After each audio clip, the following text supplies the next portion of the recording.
Hi friends, ఎలా ఉన్నారు? అందరికీ వందనాలు. మేమైతే దేవుని కృప వలన చాలా బాగున్నాము. ఈరోజు టేస్టీగా ఉండే క్యాబేజీ కర్రీ ఎలా తయారు చేయాలో చూద్దామండి.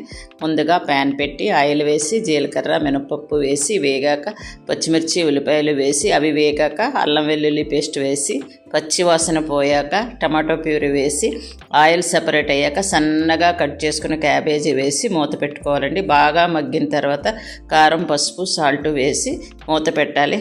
ఇంకా మరలా మగ్గాలండి. మగ్గిన తర్వాత చిన్న గ్లాస్ వాటర్ వేసి బాగా దగ్గర వచ్చాక అంటే ఆయిల్ సెపరేట్ అయ్యే వరకు ఉంచి దించుకోవాలండి. అంతే, టేస్టీగా ఉండే చపాతీలోకి రైస్లోకి బాగుండే క్యాబేజీ కర్రీ రెడీ. అంతేకాదండి, మా పక్కింటి వాళ్ళ అబ్బాయి బర్త్డే అయితే వాళ్ళు బిర్యానీ కూడా ఇచ్చారండి.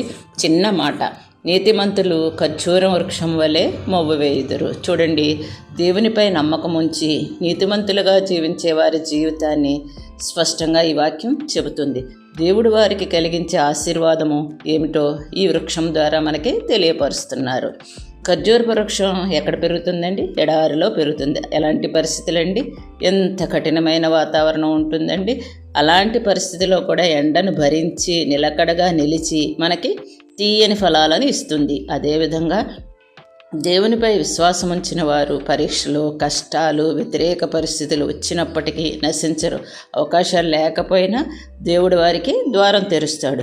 కష్టాల మధ్యలోనూ ఫలితం ఇస్తాడు. మన రూట్లు సంపదలో కాదు, మనుషులలో కాదు, పరిస్థితులలో కాదు, దేవునిలో వేళ్ళూనుకుంటే ఖర్జూరపు వృక్షము వలె ఫలభరితమైన జీవితం కలిగి దేవుణ్ణి మహిమపరుస్తుంది.